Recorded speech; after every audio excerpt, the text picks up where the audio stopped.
During the Cuban Missile Crisis, the U.S. and the Soviet Union engaged in a tense 13-day political and military standoff in October 1962 over the installation of nuclear-armed Soviet missiles in Cuba, just 90 miles from the U.S. shores.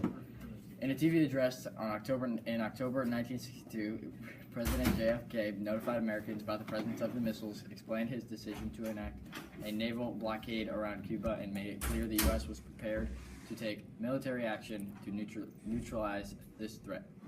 Following the news, many people feared the world was on the brink of a nuclear war. What are you doing? Oh, are you done?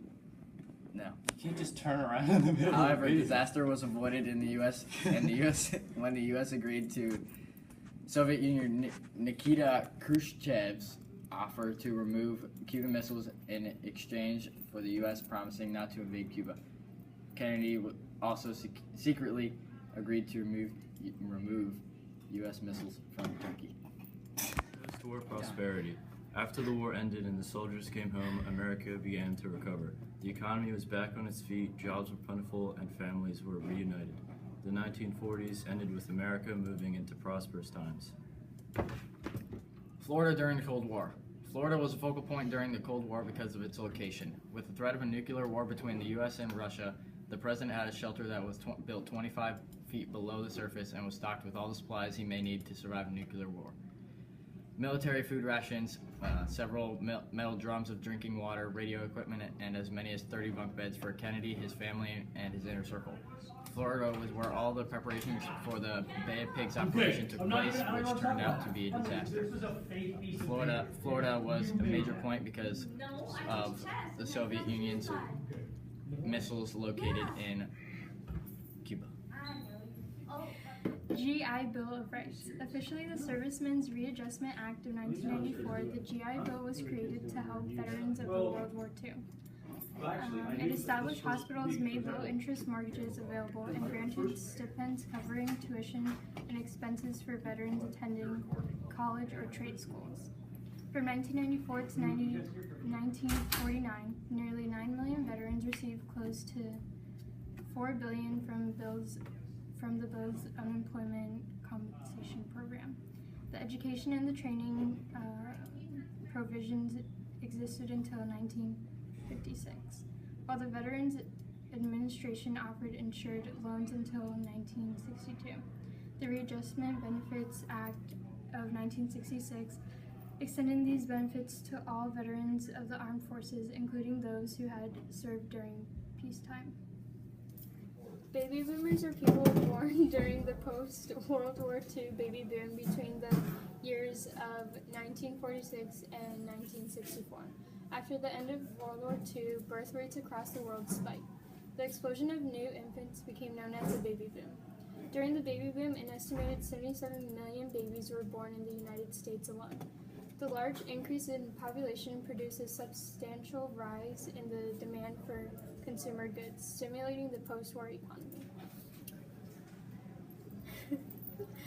And you could just go literally.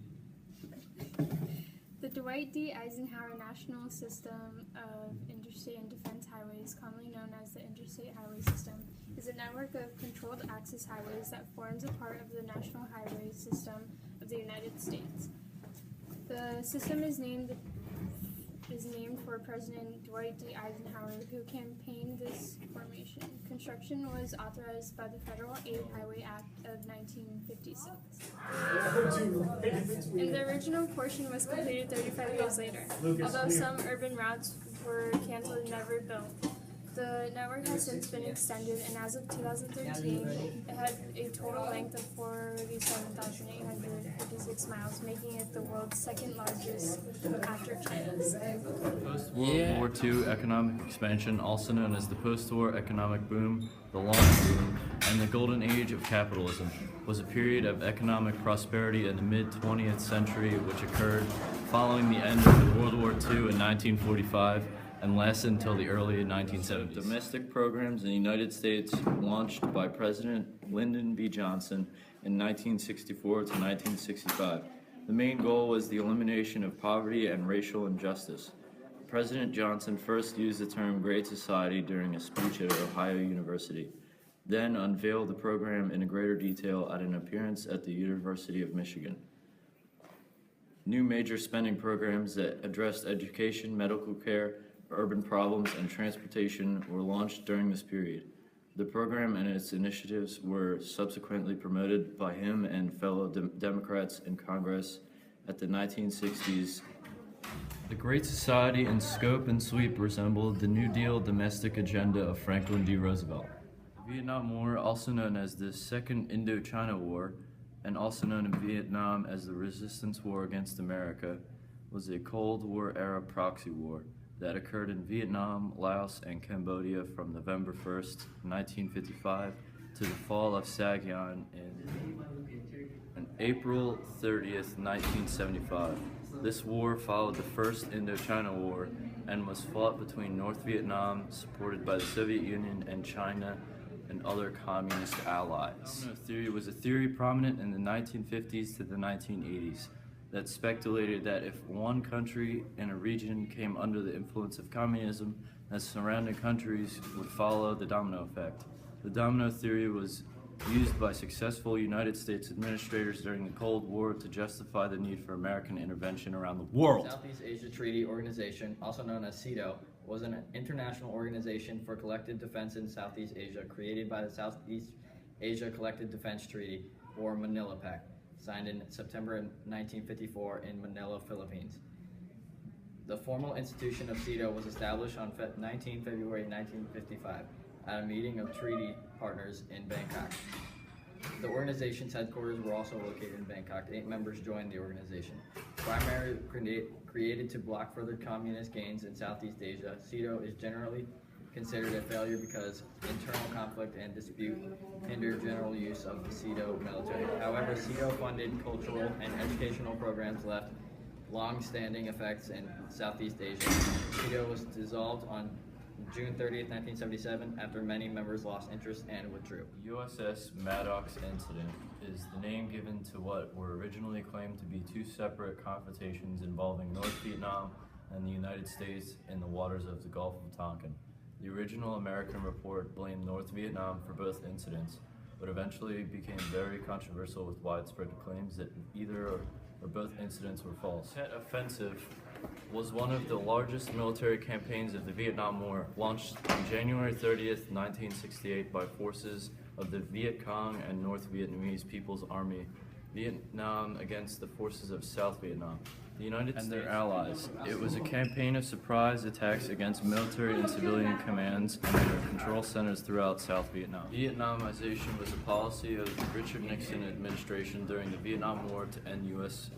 involvement in the war and expand and equip and train South Vietnam's forces and assign them to an ever-increasing combat role, at the same time steadily reducing the number of U.S. combat troops. Peace Accords of 1973 intended to establish peace in Vietnam and an end to the Vietnam War, ended direct U.S. military involvement, and temporarily stopped the fighting between North and South Vietnam. Like in the U.S. Civil War before it was, divided families and physically divided the families when the father, husband, and son, brother, uncle, nephew, etc. was physically removed from the household for military service, then often to Vietnam. If the removed family member became a casualty in the war, then the family suffered even more. The Watergate scandal was a major political scandal that occurred in the United States in the 1970s as a result to the Democratic National Committee headquarters in the Watergate office complex in Washington, D.C., and the Nixon administration's attempted cover-up of its involvement. It was a proposed amendment to the United States Constitution designed to guarantee equal rights for women. Earning wages or a salary are part of a modern phenomenon, one that developed in the same time and growth as paid employment for men, but women have been challenged by inequality in the workforce. Urban League, formerly known as the National League on Urban Conditions Among Negros, is a nonpartisan civil rights organization based on New York City that advocates on behalf of the African Americans against racial discrimination in the United States.